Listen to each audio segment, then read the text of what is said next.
67 இருந்த திமுக ஆட்சியினுடைய நிலைப்பாடு என்பது 99 நிர்வாகத்துக்கு சாதகமாக மாறி இருக்கிறது. பாராளுமன்றத்தில் போய் ஓட்டு கேட்ட காங்கிரஸ்காரரும் கேட்கல, இவங்க கிட்ட இருந்து ஆட்சி அமைச்ச திமுக அரசும் பேசல. அல்லது இந்த திராவிடத்தால வீழ்ந்தோம், யாரு தமிழ இல்லைன்னு சொல்லி வீரவசனம் பேசிட்டு இருக்கக்கூடிய நாம் தமிழரும் வாய் திறந்து பேசல. அதே போல கள்ளக்குறிச்சியில அந்த கள்ளச்சாராய சாவுக்கு 10 லட்ச ரூபா கொடுத்தீங்க. அதுக்கு எந்த வரையறை அடிப்படை கொடுத்தீங்கிறதுக்குள்ள நாங்கள் போக விரும்பல. அவர்களுக்கு 10 லட்ச ரூபா கொடுக்க முடியும். ஏன் கொடுக்கணும்னு அரசு ஒரு காரணம் சொன்னது. காரணம் குடும்ப தலைவர் இல்லாத காரணம் குடும்பம் சிரமத்துக்கு உள்ளாகும் சொல்லினாங்க. இதே நிலைமை தான் வேலை இல்லாத காரணத்தில் அந்த குடும்பமும் சிரமத்துக்கு உள்ளாகுன்ற பொழுது அவர்களுக்கும் ஏன் அரசு 10 லட்சம் தரக்கூடாது? அதே போல வெறும் பணம் மட்டும் பத்தாது, வாழ்வாதாரம் தொடரணும்னா அவர்களுக்கு விவசாய நிலம் ஒரு 5 லட்சம் ரூபாய் தரணும். 99 கடந்த திமுக ஆட்சியின் பொழுது கூலி உயர்வு கேட்டதுக்காக 17 பேர் அடிச்சு கொல்லப்பட்டாங்க. இத்தனை அநீதிக்கு பிறகும் அந்த மக்கள் தங்களுக்கு நீதி கிடைக்கும் என்று நம்புகிறார்கள். மாஞ்சோலை தேயிலை தொழிலாளர்கள் போராட்டத்தினுடைய தொடர்ச்சியாக தமிழ்நாடு அரசு, திமுக அரசு அவர்களுக்கென்று சில நிவாரண திட்டங்களை அறிவித்திருந்தார்கள். மாண்புமிகு அமைச்சர் அவர்கள் அம்மக்களினுடைய வாழ்வாதாரத்தை பாதுகாக்கின்ற வகையில் அரசு சில நடவடிக்கைகளை மேற்கொள்கிறது என்று அவர்கள் அறிவித்திருந்தார்கள். அந்த அடிப்படையிலே அவர்களுக்கு கலைஞர் திட்டத்தின் கீழ் வீடும் அல்லது நிலப்பகுதியிலே அவர்களுக்கு 3 சென்ட் அளவிலே நிலம் என்கின்ற வகையிலும் அவர்கள் தங்களது தொழிலை வளர்த்துக் கொள்வதற்கான கடன் உதவியும் பயிற்சியும் என்று அவர்கள் அறிவித்திருந்தார்கள். அரசு இப்படியாக அம்மக்களினுடைய வாழ்வாதாரம் குறித்து ஒரு நிலைப்பாடு எடுத்து அறிவித்திருப்பதை முதல் கட்டமாக வரவேற்கிறோம். ஆனால் திமுக அரசு அறிவித்திருக்கக்கூடிய இந்த திட்டங்கள் பொதுவான நலத்திட்டங்களின் கீழ் வருகின்றன. ஒரு சில சலுகைகளோடு அந்த மக்களுக்கு கொடுக்கப்படுகின்ற இந்த திட்டங்கள் அனைத்து மக்களுக்கும் பொருத்தமான, அனைத்து மக்களுக்கும் வழங்கப்படுகின்ற திட்டங்களில் ஒரு பகுதியாக இருக்கிறது என்பதை சமயத்திலே நாங்கள் கவனத்துக்கு கொண்டு வருகிறோம். இந்த திட்டங்கள், நலத்திட்டங்கள் என்பது இந்த மக்களுக்காக உருவாக்கப்பட்ட நலத்திட்டங்கள் அப்படின்னு சொல்ல முடியாது. இது ஏற்கனவே இருக்கக்கூடிய பட்டியல் சமூக மக்களுக்கான நலத்திட்டங்கள் அல்லது வறுமை கோட்டு கீழே இருக்கக்கூடிய மக்களுக்கான நலத்திட்டங்கள் என்ற அடிப்படையில் இருக்கக்கூடிய நலத்திட்டங்கள் தான். ஆனால் மாஞ்சோலை பிரச்சனை என்பது ஒரு 4 தலைமுறை பிரச்சனை அப்படிங்கிறத புரிந்து கொள்ள வேண்டியிருக்கிறது. ஒன்று, அது பட்டியல் சமூக மக்களினுடைய சிக்கலாகும். இன்னொரு புறத்திலே 4 தலைமுறைகளாக சுரண்டப்படுகின்ற வெள்ளையர் காலத்திலிருந்து நீட்டிக்கப்படுகின்ற ஒரு பிரச்சனையினுடைய நீட்சியாகவும் பார்க்க வேண்டியிருக்கிறது. அதுவும் இல்லாம கடந்த 70 ஆண்டுகளாக தொடர்ச்சியாக அந்த மாஞ்சோலை நிர்வாகத்தோடு அந்த மக்கள் நடத்திய போராட்டத்தினுடைய தொடர்ச்சியும் பார்க்க வேண்டியிருக்கிறது. அந்த மக்கள் கடந்த 60-70 வருடங்களாக அந்த கம்பெனிக்கு எதிராக போராடி கொண்டே வருகிறார்கள். அந்த போராட்டத்தில் 25 ஆண்டுகளுக்கு முன்பு கடந்த திமுக ஆட்சியின் பொழுது 1999 அந்த போராடிய மக்கள் 17 பேர் அடித்து கொலை செய்யப்பட்டார்கள். அதற்கு முன்பு 67-68 காலகட்டங்களிலே அந்த மக்கள் போராட்டம் நடத்திய பொழுது அன்றைய அறிஞர் அண்ணாவினுடைய திமுக ஆட்சியானது அந்த மாஞ்சோலை தொழிலாளர்களுக்கு ஆதரவாக இருந்து அந்த தொழிலாளர்களுடைய தொழிற்சங்கம் வெற்றி பெறுவதற்கு ஏற்ற வகையிலே அன்றைக்கு நெல்லை மாவட்டத்தில் பொறுப்பாளராக இருந்த திமுக பொறுப்பாளராக இருந்த மூத்த வழக்கறிஞர் புகழ்பெற்ற ரத்னவேல் பாண்டியன் அவர்கள் அந்த மக்களுக்கு துணையாக இருந்து உதவி செய்திருக்கிறார். இது கடந்த கால வரலாறு. ஆனால் இதை என்ன சொல்லுகிறது என்றால், தொடர்ச்சியாக அந்த மக்கள் போராட்டத்தில் இருந்து வந்திருக்கிறார்கள். 67 இருந்த திமுக ஆட்சியினுடைய நிலைப்பாடு என்பது 99 நிர்வாகத்துக்கு சாதகமாக மாறி இருக்கிறது. அந்த தொழிலாளர்களுக்கு எதிரான நிலைப்பாடு 99 நாம் பார்த்தோம். அதில் 17 பேர் படுகொலையானதை நம்ம பார்த்தோம். அதற்கு பிறகு 25 ஆண்டு காலம் கழித்து இப்பொழுது அந்த மக்களுக்கு மிக நெருக்கடியான சூழல் உருவாகியிருக்கு. அந்த நிறுவனம் அந்த தொழிற்சாலையை மூடி வெளியேறுவதாக அவர்கள் அறிவித்திருக்கிறார்கள். இந்த சமயத்தில் எந்த விதமான தொழிற்சங்க கட்டமைப்பும் வைத்துக் கொள்ள முடியாத சூழல் இருக்கக்கூடிய அந்த மக்களுக்கு பாதுகாப்பாக தமிழ்நாடு அரசு இருந்துதான் இந்த நிறுவனத்திடமிருந்து இந்த மக்களுக்கான திட்டத்தை, நலத்திட்டங்களை அல்லது அவர்களுக்கு நட்டையிட்ட பெற்றுத்தரணும் அப்படிங்கிறது தான் எல்லோருடைய கோரிக்கையும் இருக்கிறது. இந்த சமயத்தில் பாதிக்கப்பட்ட மக்களிடத்திலே அனைத்து மக்களையும் சந்தித்து அவர்கள் கோரிக்கை என்ன என்பதை முழுவதுமாக அறிந்து அதன் அடிப்படையில் ஒரு நிவாரண திட்டங்களை இன்றைய திமுக அரசு வழங்கவில்லை என்பதை சமயத்தில் சுட்டிக்காட்ட விரும்புகிறோம். கடந்த வாரம் நெல்லை மாவட்டத்தினுடைய ஆட்சியாளர் கலெக்டர் அவரை நேரடியாக நானும் எஸ்டிபிஐ கட்சியினுடைய தலைவர் முபாரக் அவர்களும் ஏனைய ஜனநாயக அமைப்பும் சேர்ந்து சந்தித்த பொழுது அந்த மாவட்ட ஆட்சியாளர் என்ன திட்டங்களை சொன்னாரோ அதைத்தான் மாண்புமிகு அமைச்சர் அவர்களும் சொல்லியிருக்கிறார்கள். அப்ப இது அங்க இருக்கக்கூடிய கலெக்டர் அல்லது அதிகாரிகள் முடிவு செய்து என்ன நட்டையீடு தரணும்னு சொன்னாங்களோ அதைத்தான் மாண்புமிகு அமைச்சரும் முதலமைச்சர் அவர்களினுடைய திட்டம் என்கின்ற நிவாரணம் என்கின்ற அடிப்படையில் சொல்லியிருக்கிறாங்க. இது ஏமாற்றத்திற்கு உரியது. இது எந்த வகையிலும் ஏற்க இயலாது. இது எவ்வகையிலும் அந்த மக்களுக்கு நிவாரணத்தை கொடுக்காது. ஆகவே இதை ஒரு மிகப்பெரிய நிவாரணத்தை நான் கொடுத்துட்டோம் அப்படின்னு சொல்லி திமுக அரசு இதை முன்மொழிவது என்பது ஏற்கத்தக்கதல்ல. அதை தயவு செய்து அமைச்சர் அவர்களும் முதலமைச்சர் அவர்களும் இதை மறுபரிசீலனை செய்ய வேண்டும் சமயத்தில் நாங்கள் கோரிக்கை வைக்கிறோம். குறிப்பாக மாஞ்சோலை மக்களுக்கான திட்டம் என்ன? ஏன்னால் அவர்கள் மலைப்பகுதியிலே கொண்டு செல்லப்பட்டவர்கள், அங்கே 4 தலைமுறையாக இருந்திருக்கிறாங்க, அந்த நிறுவனம் அதில் வஞ்சிச்சிருக்கு. அப்போ அவர்களுக்கான திட்டம் என்ன என்பதை அந்த மக்களோடு பேசி அந்த மக்களிடமிருந்து எடுத்து தான் நீங்கள் அந்த நிறுவனத்துக்கும் அந்த மக்களுக்கான திட்டங்களை அதிகாரிகளின் வழியாக திட்டத்தை வெளியிடணும். அது ரெண்டுமே நடக்கல. அப்ப இதை ஒரு கண் துடைப்பாக நாங்கள் பார்க்க வேண்டியதாக இருக்கிறது. இந்த சமயத்தில் இந்த நிலைப்பாடு என்பது எந்த வகையிலும் ஏற்கத்தக்கதல்ல. திமுக அரசு இந்த நிலைப்பாடை மாற்றிக்கொள்ள வேண்டும்.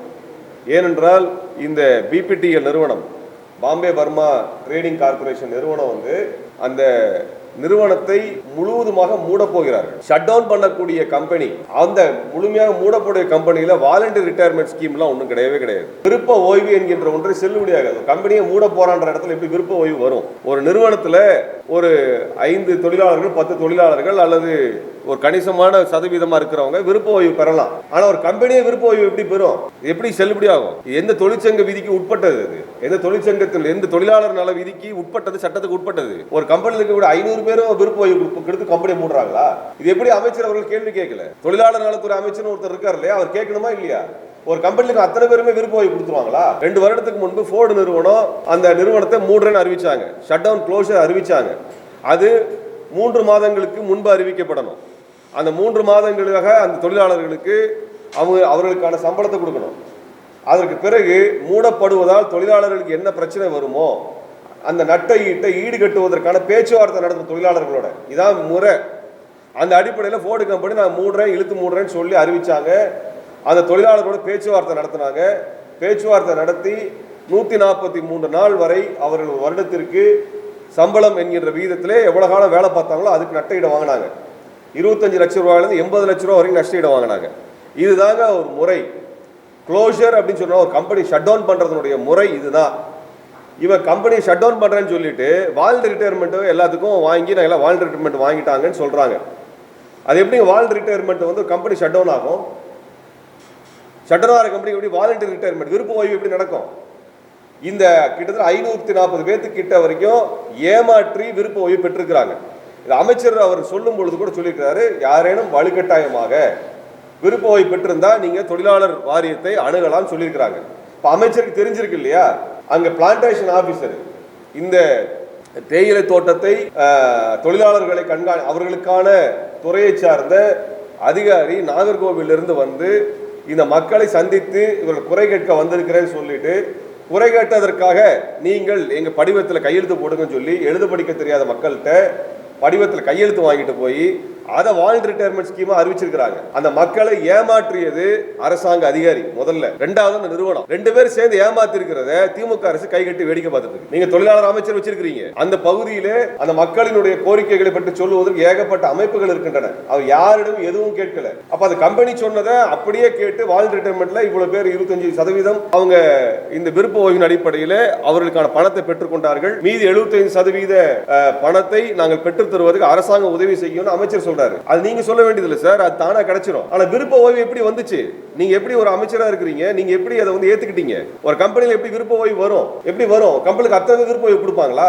அப்புறம் இன்னொன்னு நான் கேட்க விரும்புறேன், விருப்ப ஓய்வு கொடுத்த அந்த கடிதம் கொடுத்து 3 மாதத்துக்குள்ளாக திரும்ப பெற்றுக் கொள்ளலாம். அது சட்டத்தில் இருக்கு. அப்ப விருப்ப ஓய்வை திரும்ப பெறணும். 540 பேர் விருப்ப கடிதத்தை திரும்ப பெறோம்னு சொன்னா திமுக அரசினுடைய நிலைப்பாடு என்ன செய்ய போறீங்க? அப்ப அந்த மக்களை ஏமாத்திரலாம் அப்படின்னு எல்லா தரப்பும் முடிவு பண்ணி நிற்கிறாங்க. இப்ப இதுல அந்த மக்களுக்கான தொழிலாளர்களுக்கான முறையான சம்பளம் கொடுக்கப்படலை. இப்ப ஞாயிற்றுக்கிழமை விடுமுறை எல்லா நிறுவனத்திலையும் எல்லாரும் வேலை செய்கிறோம். ஞாயிற்றுக்கிழமை பெய்டு ஹாலிடே, அது சம்பளத்தோடு கூடிய விடுமுறை தான், அது ஓய்வு நாள் தான் அது. ஆனா மாஞ்சோலை தொழிலாளர்களுக்கு ஞாயிற்றுக்கிழமை சம்பளம் தர்றதில்லை. அதே போல அரசு விடுமுறை நாட்களுக்கு சம்பளம் தர்றதில்லை. இப்படி கணக்கு எடுத்துட்டோம்னா அவங்க சம்பளம் தராம ஏமாத்தினதை எடுத்தோம்னால 20 வருடம் வேலை செய்தவருக்கு கிட்டத்தட்ட 8 லட்சம் 10 லட்சம் கோடி 10 லட்சம் ரூபாய் ஏமாத்திருக்காங்க. 10 லட்சம் ரூபாய் ஏமாத்திருக்காங்க. 2028 தான் லீஸ் முடியுது. 2028 தான் அந்த தொழிற்சாலை மூடப்படணும். 24 நீ மூடுற. இப்ப 4 வருஷம் சம்பளம் எடுத்துட்டா அதுவே ஒரு 8 லட்சம் ரூபாய் சம்பளம் வருது. 8 லட்சம் ரூபாய் சம்பளம் அதுலயே வருது. அப்ப இதுல ஒரு 8 லட்சம் ரூபாய் வருது. ஏற்கனவே 20 வருஷமா நீ ஏமாத்தி இருக்கிற இல்லையா, அதுல 10-12 லட்சம் ரூபாய் வருது. ஆக அந்த கம்பெனி அந்த மக்கள் ஏமாத்தின தொகையே 20 லட்சம் ரூபாய். இது குறித்து ஏன் திமுக அரசு பேசல? நீங்க சமூக நீதி அரசு பேசுறீங்க இல்லையா? அப்ப இதையெல்லாம் முழுமையாக தெரிந்த ஒரு அரசு அதிகாரிகளை கூப்பிட்டு அவங்க அதிகாரி அவ்வளோ ஏமாத்துற வேலை செய்யறாங்க. அரசாங்க அதிகாரிகள் முழுமையாக அந்த மக்களுக்கு ஏமாத்துறாங்க. அந்த அரசாங்க அதிகாரிகள் அந்த நிறுவனத்திற்கு ஆதரவாக இருந்து கொண்டு அந்த ஏழை மக்களை, தொழிலாளர்களை வஞ்சிக்கிறாங்க. இப்படிப்பட்ட ஒரு மோசமான நிலை அங்க இருக்குது. அப்ப அந்த அதிகாரிகள் ஏமாத்துறாங்க இல்லையா, இது யார் கேட்கறது? ஆட்சியாளர்கள் தான் கேட்கணும். திமுக அரசு தான் கேட்டிருக்கணும், அமைச்சர் தான் கேட்டிருக்கணும், அல்லது எம்எல்ஏ கேட்டிருக்கணும், அங்க இருக்கக்கூடிய பிற மக்கள் பிரதிநிதிகள் கேட்டிருக்கணும். அப்படி யாருமே கேட்கல. அந்த அம்பாசமுத்திரம் தொகுதியினுடைய எம்எல்ஏவா இருக்கக்கூடியவர் அதிமுக கட்சி சேர்ந்தவர், தொகுதியினுடைய பாராளுமன்ற உறுப்பினர் காங்கிரஸ் கட்சி சேர்ந்தவர். அரசு திமுகவாக இருக்கிறது. நான் கேட்க விரும்புறேன், என்னதாங்க நடக்குது நாட்டுல? அதிமுக கட்சி தொகுதி எம்எல்ஏ ஓட்டு வாங்கின எம்எல்ஏ அதிமுக காரரும் கேட்கல, பாராளுமன்றத்தில் போய் ஓட்டு கேட்ட காங்கிரஸ்காரரும் கேட்கல, இவங்க கிட்ட இருந்து ஆட்சி அமைச்ச திமுக அரசும் பேசல. அல்லது இந்த திராவிடத்தால வீழ்ந்தோம், யாரு தமிழன் இல்லைன்னு சொல்லி வீரவசனம் பேசிட்டு இருக்கக்கூடிய நாம் தமிழரும் வாயை திறந்து பேசல. எல்லா கட்சியும் ஓட்டு மட்டும் வாங்கியிருக்காங்களே ஒழிய அந்த மக்களுக்கு வாயை திறந்து அந்த மக்கள் உரிமை குறித்து, அதாவது இது சட்டப்பூர்வமான உரிமைகள் குறித்து ஒருத்தர் பேச தயாரா இல்ல, ஒருத்தருக்கும் போராடுறதுக்கு துணிச்சல் இல்ல. அதிமுக அரசு என்ன சொன்னார், எடப்பாடியார் என்ன சொன்னார், அவரும் எதிர்கட்சிக்காரர். திமுக அரசு இது குறித்து முறையான நிவாரணத்தை அறிவிக்கல. அந்த அதிகாரிகள் அந்த மக்களை ஏமாத்தி இருக்கிறாங்க. இந்த ஏமாத்தின அதிகாரிகள் மீது எந்த நடவடிக்கை திமுக அரசு எடுக்கல, அமைச்சர் பேசல. அப்ப ஆளுங்கட்சியில எதுவுமே நடக்கலன்னா எதிர்கட்சி என்ன செஞ்சிட்டு இருக்குது, எடப்பாடி என்ன செஞ்சிட்டு இருக்கிறாரு அப்படி ஒரு கேள்வி வரும்ல. அவர் என்ன சொன்னாரு, நாங்க சட்டசபையில் கவன ஈர்ப்பு தீர்மானம் கொண்டு வரோம்னு சொன்னார். கள்ளக்குறிச்சி பிரச்சனை வந்ததுக்கு அப்புறம் அதை பற்றி பேசவே இல்லை. இப்ப வரைக்கும் அதிமுக எந்த நிலைப்பாடு எடுக்கல. அவ திமுகவும் முறையான நிவாரணத்தை அறிவிக்கல. அந்த கம்பெனி ஏமாத்திட்டு இருக்கிறான். நேற்றைக்கு அந்த திமுக அரசு மதுரை நீதிமன்றத்தில், உயர் நீதிமன்றத்தில் அந்த பிபிடிஎல் நிறுவனம், மாஞ்சோலை நிறுவனம் 1140 கோடி ரூபாய் நிலுவை வைத்திருக்கிறார்கள், தமிழ்நாடு அரசுக்கு தர வேண்டிய அந்த வரி தொகையை கட்டாமல் வைத்திருக்கிறார்கள் என்று நேற்றைக்கு அரசே ஆவணத்தை கொடுத்திருக்குது. நான் கேட்கிறேன், ஒரு தமிழ்நாடு அரசு போன்ற பலம் வாய்ந்த ஒரு அரசாலையே அந்த கம்பெனிட்ட இருந்து பணம் வாங்க முடியல, அவங்களுக்கு தர வேண்டிய சட்டப்பூர்வம் வர வேண்டிய அந்த தொகையை வாங்க முடியல. 1140 கோடி ரூபாய் ஒரு அரசாங்கம் வாங்க முடியல. சாதாரண தொழிலாளி எப்படி வாங்குவான்? இப்ப அரசாங்கத்தை ஏமாத்தக்கூடிய கம்பெனியை ஏன் அரசு, திமுக அரசு தட்டி கேட்கல? ஏன் எதிர்கட்சிக்காரங்க பேசல? ஏன் காங்கிரஸ் கட்சி பேசல? ஏன் நாம் தமிழர் போன்று நாங்க தான் மூன்றாவது பெரிய கட்சி சொல்லக்கூடிய பேசல? எந்த கட்சியுமே பேசுறேன்னு சொன்ன எதிர்கட்சியாக இருக்கக்கூடிய அதிமுக வாயை திறந்து இது வரைக்கும் பேசல. நாங்க பெரிய கட்சி, மூன்றாவது பெரிய கட்சி சொல்லக்கூடிய நாம் தமிழர் இது வரைக்கும் பேசல. சமூக நீதி காக்குகிறோம் என்று சொல்லக்கூடிய திமுகவும் எதுவும் செய்யல. இந்த நிறுவனம் தொடர்ச்சியாக ஏமாற்றிக் கொண்டிருக்கிறது. அந்த மக்களை திமுக அரசு தொடர்ச்சியாக ஏமாற்றிக் கொண்டிருக்கிறது.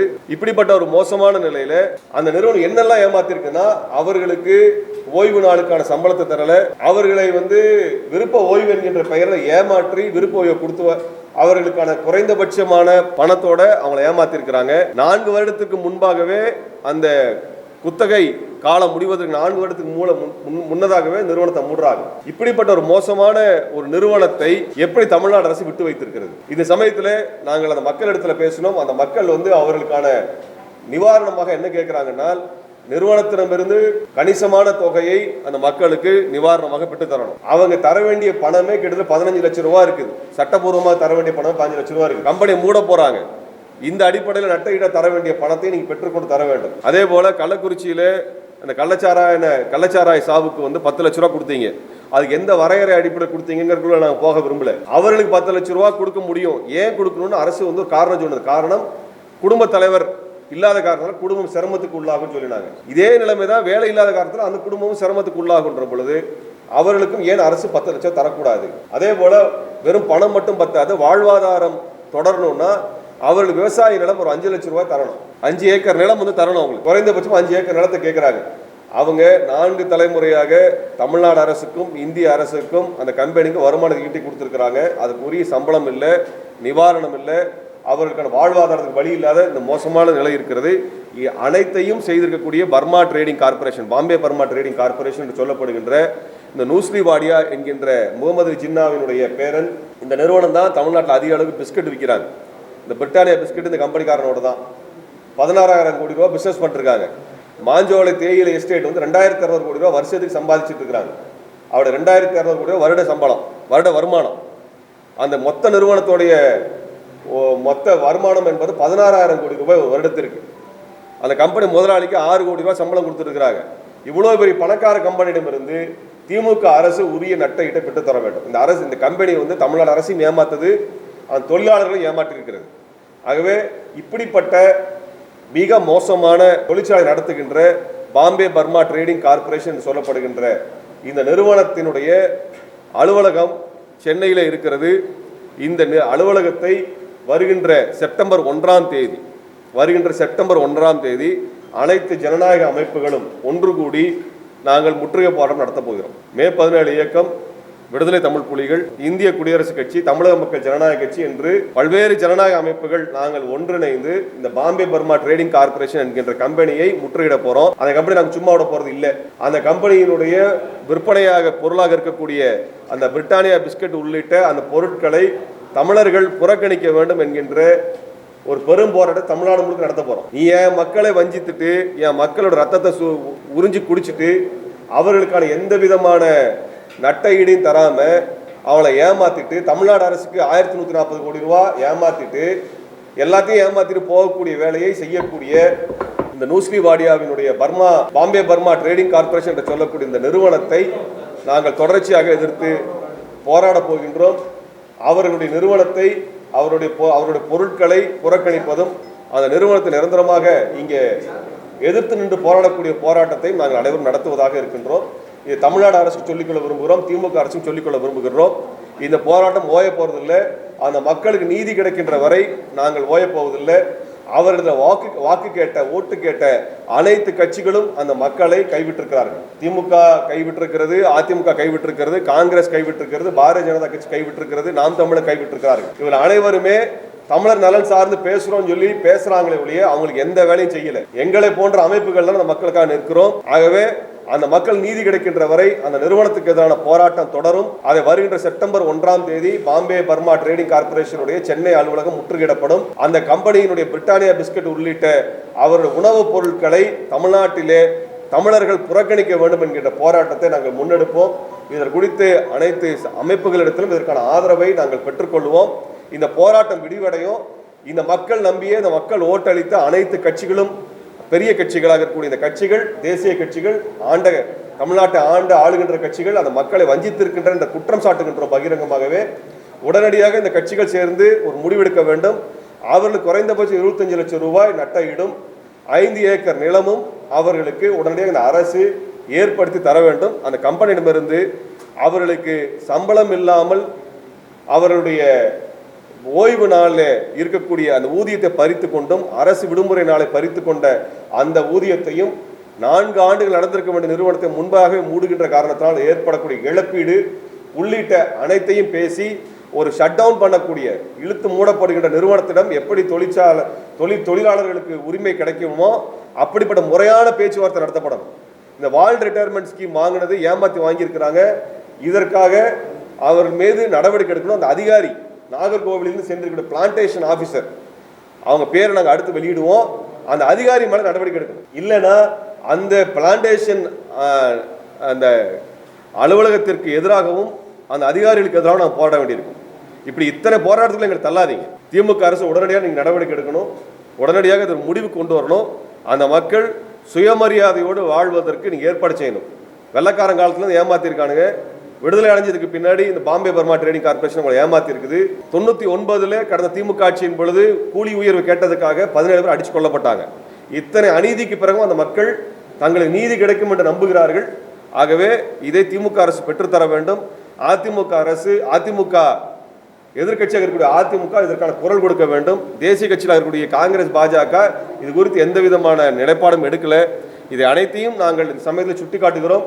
போராட்டத்தை அந்த நிறுவனத்துக்கு எதிராக நாங்கள் துவக்குகிறோம். அந்த நிறுவனத்தில் பொருட்களை புறக்கணிக்கக்கூடிய போராட்டத்தை நாங்கள் முன்னெடுக்க போகிறோம். நாங்கள் ஒரு காலத்தில் அந்த மக்களை கைவிட போவதில்லை. இல்லை, புதிய தமிழக கட்சி நீண்ட நாளாமே அந்த போராட்டத்தில் பேசியிருக்கிறாங்க. அவங்க இது மாதிரி யாரெல்லாம் ஆதரவு தெரிவிக்கிறார்களோ அந்த மக்களுக்கு ஆதரவு தெரிவிக்கிறாரோ எல்லாருக்கும் நாங்கள் ஆதரவாக தான் இருக்கிறோம். அந்த மக்களுக்கு நீதி கிடைக்க வேண்டும் தான். போராடக்கூடியவரோட யார் இடத்துலையும் எங்களுக்கு எந்த கருத்து வேறுபாடும் கிடையாது. அந்த மக்களுக்கு எந்த வழியிலையாவது நீதி கிடைச்சா எங்களுக்கு மகிழ்ச்சி. எங்கள் போராட்டத்தில் அவர்கள் வந்து இணைஞ்சா மகிழ்ச்சி தான். அவர் போராட்டத்தை எங்களை அழைத்தாலும் எங்களுக்கு மகிழ்ச்சி தான். அது பிரச்சனை இல்லை. அந்த மக்களுக்கு நீதி கிடைக்கணும். தமிழ்நாடு அரசு, திமுக அரசு உடனடியாக நடவடிக்கை எடுக்க வேண்டும் என்பதை சம்மதித்தோம்.